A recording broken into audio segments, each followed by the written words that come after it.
Now let's transition. We're going to the AL Central, a division that has been pretty brutal to keep track of the last couple of years, but it does appear to be on the upswing as the Minnesota Twins look to defend their 2023 AL Central title against a division that outside of the White Sox looks to be very improved, okay? As the Guardians, Tigers, and Royals have all put together rosters this offseason that look at the very least capable of competing in the AL Central this year. So Taylor, tell me, who is winning the AL Central in this upcoming season?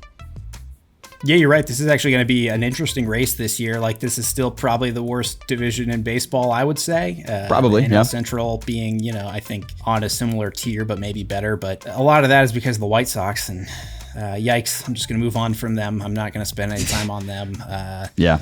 The Tigers, though, a lot of people have been high on this Tigers team, and rightfully so. Like, they have a ton of breakout candidates, but the question that I have is who actually breaks out, and does it happen this year? So I'm hesitant to put too much faith in this team this year, but I do really like the direction they're going in. I think they're doing a great job building this roster. And despite all the excitement I have about the future, like, Javier Baez just looks alarmingly bad. I'm just not sure what they should even do with him at this point because his contract goes through 2027. But if he's bad again this year, you got to start thinking about cutting your losses there and just cutting bait because you've got too much promise with these younger players to be having him hog up one of your premier positions. And they also had the best record against the AL Central among AL Central teams last year. So that is reason to hope in a division where a 500 record puts you in the mix to win the division.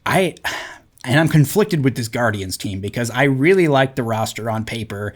There's supposedly been this internal focus to tap into more power this year than they did last year. And if they can do that while still hitting for contact at a high level and playing the great defense that they're projected to, like this team could also win the division because the pitching is probably going to be great. But this was really one of the teams that confounded me last season because they felt like a team that was built to win 85 games in the regular season and they just never really gained any momentum. And I was pretty close to taking a bit of a leap of faith and taking these guys as my division winner. But the main reason I'm not is it just doesn't feel like they have much margin for error. I fully believe that Stephen Vogt will become an exceptional MLB manager, but it's his first year and he has to fill the shoes of one of the best to ever do it. So that's a tricky spot for him to be in. And by extension, that's going to be kind of a tricky spot for the team because they're going to need to sort of reforge their culture and sort of the way that clubhouse operates. And even if one or two of those starters go down, I start to get a little bit worried about the depth of that rotation. And it looks like Gavin Williams is already a little bit banged up to start the year. So that's already going to get tested a little bit. And I also don't trust them to not deal Shane Bieber at the trade deadline. So I like their win total over, which is set at 79.5. But I have a hard time picking them to win the division.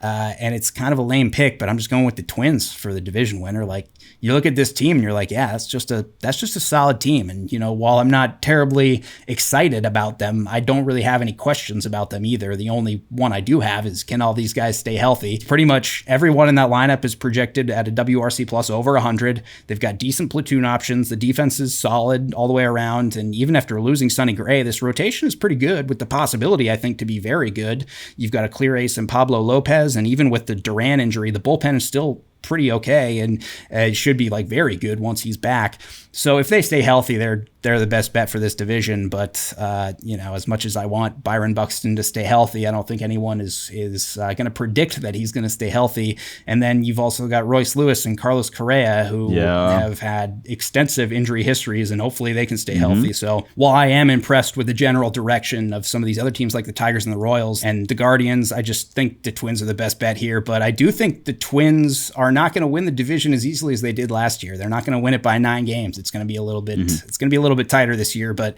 I think they're just the team that's going to come out on top.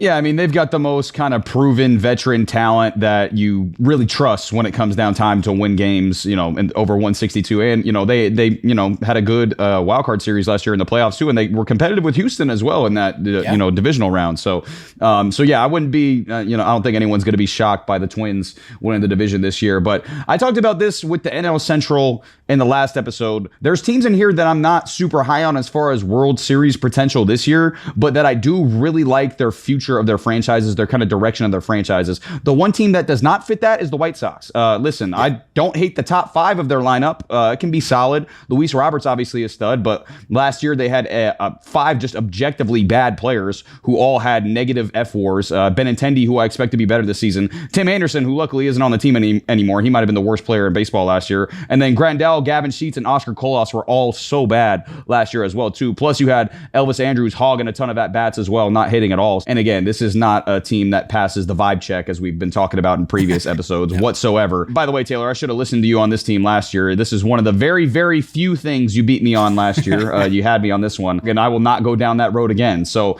but a road that I do want to go down is the Royals, man. I tried with every part of my heart and soul to pick this team to win the AL Central. I tried to pick them, okay, because I love Bobby Witt Jr. I love Cole Reagans. I would not be surprised that is your AL MVP and AL Cy Young this upcoming season. Okay, I like their additions to their rotation as well. I hope we get to see a full year out of the Pasquatch as well. I just think they're missing a few pieces, more upside in the lineup and more in the pen as well. I think the front four of their rotation is actually really solid. I like Reagans, Waka, Lugo, and Singer. So I think they're going to be a good team. I just don't know if that offense can keep up this year. They might be 1 or 2 years away. So again, for me, this is a 3-horse race. Twins, it's the Guardians, and it's the Tigers this time. Okay, the Guardians rotation, bullpen, and defense will play, like you mentioned, Taylor. Plus, putting the ball in play, like you mentioned, is really, really good. That defense projected to be the best in baseball. The bullpen, I think Clase is going to have a lot better year this year. I think he's not going to blow 12 saves this year. I think that was kind of an aberration for him. And that rotation, like you mentioned, Taylor, is good too with Bieber. Hopefully, McKenzie can stay healthy this year and return to his previous season form. And then you got AL Rookie of the Year runner-up Tanner Bybee, who was really good last year as well. So this is a really solid team. But again, that offense for me outside of J-Ram just really ain't doing it for me. They've got some solid guys, but most are either not special or below average to me. So I won't go with the Guardians. To me, it came down to the Twins and the Tigers. And Taylor, I'm going with another upset here, baby. Give me the Tigers to win the AL Central, okay? I do have baseball reasons for picking Detroit. I'll get to my non-baseball reasons later, okay? They won 78 games last year, scoring the 3rd fewest runs in baseball, okay? Now, that is some luck, sure, but a team this young having that level of talent, the level of talent they have, and we finally started to see guys break out. Torkelson bounced back. Riley Green played well, even though he missed over 60 games. Kerry Carpenter looked really good. I like a couple of their other really young guys. Parker Meadows and Colt Keith looks really good as well. They feel like guys who can contribute right away, and they added a couple of vets that I really like, and Mark Canna and Gio Urshela as well. Some vets you can count on to play well and provide some leadership in the clubhouse. If Javi Baez can just figure out how to be a league average hitter again and not chase breaking balls that are 38 feet out of the zone, this lineup might be one of the most improved lineups in baseball this year, in my opinion. And then rotation-wise, as far as both the Twins and the Tigers rotations go, I like both number ones in Lopez and Skubal. Obviously, like you mentioned, Taylor,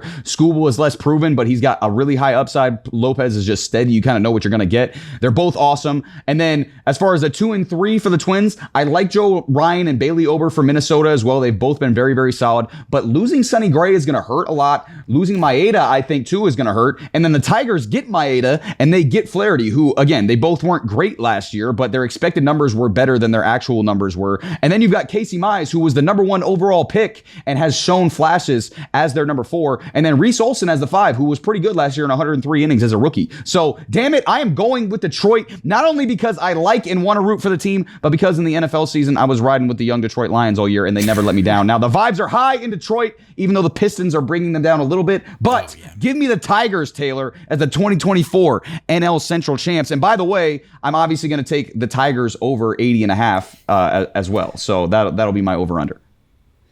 Yeah, I do like this Tigers team. I do. I think we're just a year early on them. I would like to see how that pitching pans out. I really like the way Colt Keith swings a baseball bat. He's a good player. He's got great splits for his righties and lefties. He just is able to like let the ball travel, but also hit for power. He's just a super well-rounded hitter. Parker Meadows looks like he's just pretty much above average at everything, so he could turn out to be an incredible center fielder. Riley Green, I like. Torkelson, I like. They call him Pete Alonso Light in some places, which I feel like is a pretty fair comp. I just don't know. Like I said, it's for me, it's not that I don't believe in these guys. It's just that you're counting on so many breakouts to happen at the same time, and that's why I doubt that it's going to happen this year. I would guess that a lot of those guys are going to become really, really good big leaguers this year. And then the rest of them are going to become really, really good big leaguers the year after that. So I'm feeling good about the Tigers for 2025. I mean, this division could go any number of ways. And I actually think one way it could go is the Royals. One of my favorite bets that I got in really early this year, right when the odds came out for divisions. This was right after they signed Lugo and Waka. I don't know who decided this at the sports book, but they had the Royals at plus 3,300 to win the Central. And I jumped on that right away. That's up to about plus 800 now. And I was kind of surprised with the lack of respect the Royals got that early. And in the last episode, I gave you my impassioned Rockies pitch. And this one I'm also passionate about, but this one is a little bit more grounded in facts, not just like blind hope and geographic proximity, meme numbers. Because I genuinely do think this Royals team could surprise a lot of people this year. So I'm taking their win total over at 73.5 wins. It's a few more wins that I was hoping the line would be, but I still think there's some value here, and I still do believe that there's a really good chance of them winning at least 74 games because this looks like a big league team now, and they are hungry to prove it.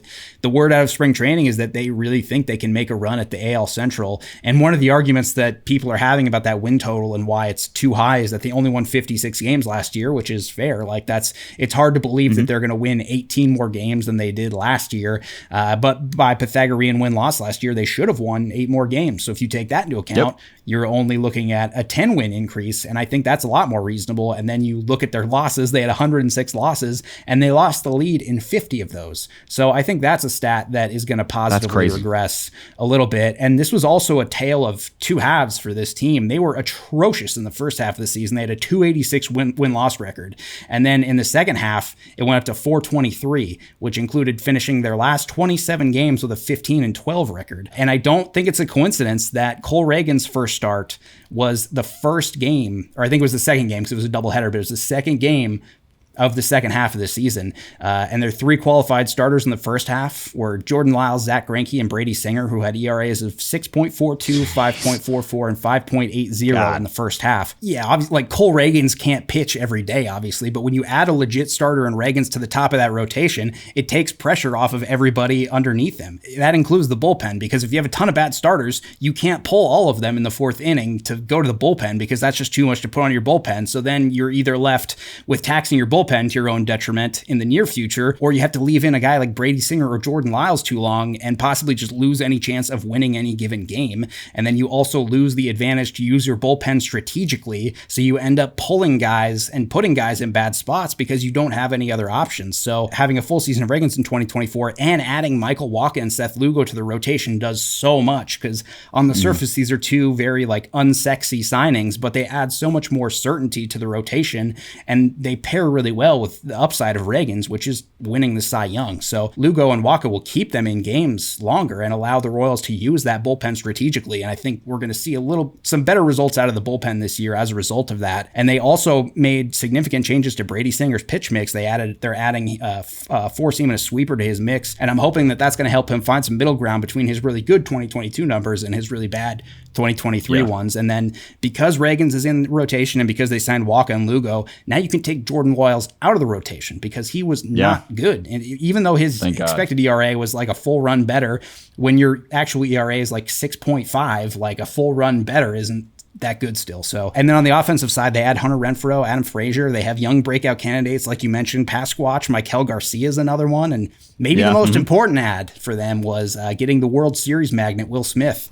into the bullpen. Let's go. And also they locked up Bobby Witt. And now it just feels like they're putting him in a position where he can succeed. He doesn't have to worry about the business side of things at all or the money at all. So now he can just solely focus on the baseball field, which I think is really important for a younger guy with the raw talent that he has. So I really think he's going to be a serious MVP candidate this year. And he could be a guy that carries that team. Also, the front office has their back. If they're in the mix for the division, GM JJ Piccolo says they're going to add at the deadline. So with a good first half, the Royals might even get better. Like the Tigers, like maybe I'm a year too early to back this team, and I would like this win total to be closer to like 70, but this is a really hungry team. They're confident. They have upside. They have young breakout candidates. They have veteran stability. They have the face of their franchise locked up for the foreseeable future, and the front office has their back. So like, why not this year? Why not the Royals this year?